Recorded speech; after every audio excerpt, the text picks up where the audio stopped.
Hi all, നമുക്കിന്ന് ചെറിയ work ചെയ്യാൻ വേണ്ടിയിട്ട് 3 ബ്ലൗസസ് കിട്ടിയിട്ടുണ്ടായിരുന്നു കേട്ടോ. സ്റ്റിച്ച് ബ്ലൗസ്ഡാണ് ഇത്. ആദ്യത്തെ ഒരു നല്ല ബോട്ടിൽ ഗ്രീൻ ഷെയ്ഡുള്ള ഒരു ബ്ലൗസാണ് കേട്ടോ. ഇത് ഒരു ചെറിയ കുട്ടിക്ക് വേണ്ടിയിട്ടുള്ള പട്ടാവഴ ബ്ലൗസിൻ്റെ കൂടെയുള്ള ബ്ലൗസാണ്.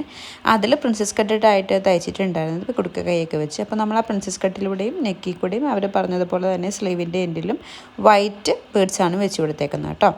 രണ്ടാമത്തത് ഒരു ബ്ലൗസാണ്, ഒരു വലിയ ആക്കുള്ള സാരി ബ്ലൗസാണ് കേട്ടോ. അതും ഒരു ഗ്രീൻ ഷെയ്ഡാണ്, പക്ഷേ ബോട്ടിൽ ഗ്രീനിൻ്റെ കളറിലല്ല, എങ്കിലും ഒരു ബ്രിക്ക് ഗ്രീൻ ആയിട്ടുള്ള കളറാണ്.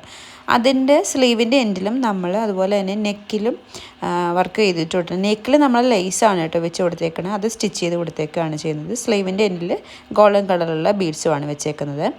നെക്സ്റ്റ് വന്നിട്ട് ഒരു റാണി പിങ്ക് ഷെയ്ഡിലുള്ള ബ്ലൗസാണ്. എനിക്കിതിൽ ഇഷ്ടപ്പെട്ട ബ്ലൗസ് ഇതാണ് കേട്ടോ. ഇതിൽ തയ്ച്ച രീതിയൊക്കെ നല്ല ഭംഗിയായിട്ടുണ്ടായി. അതിൻ്റെ നമ്മുടെ പഫ് വന്നിട്ട് നല്ല ഒരു വെറൈറ്റി പഫായിട്ട് എനിക്ക് തോന്നി കേട്ടോ, നമ്മുടെ സ്ലീവിൻ്റെ എൻഡിലുള്ള കുടുക്കക്കൈ എന്ന് പറയുന്നത്. ആൻഡ് അവിടെ ഒരു ഗോൾഡൻ ബീഡ് വെച്ച് കൊടുത്തിട്ടുണ്ട്. പിന്നെ മറ്റേ സെയിം ലേസ് ഇതിൻ്റെ നെക്കിലും ആഡ് ചെയ്ത് കൊടുത്തിട്ടുണ്ട് ഗോൾഡൻ ബീഡ്സിൻ്റെ. അതുപോലെ തന്നെ സ്ലീവിൻ്റെ എൻഡിലും ഗോൾഡൻ കളർ ബീഡ്സ് ആഡ് ചെയ്തിട്ടുണ്ട് കേട്ടോ.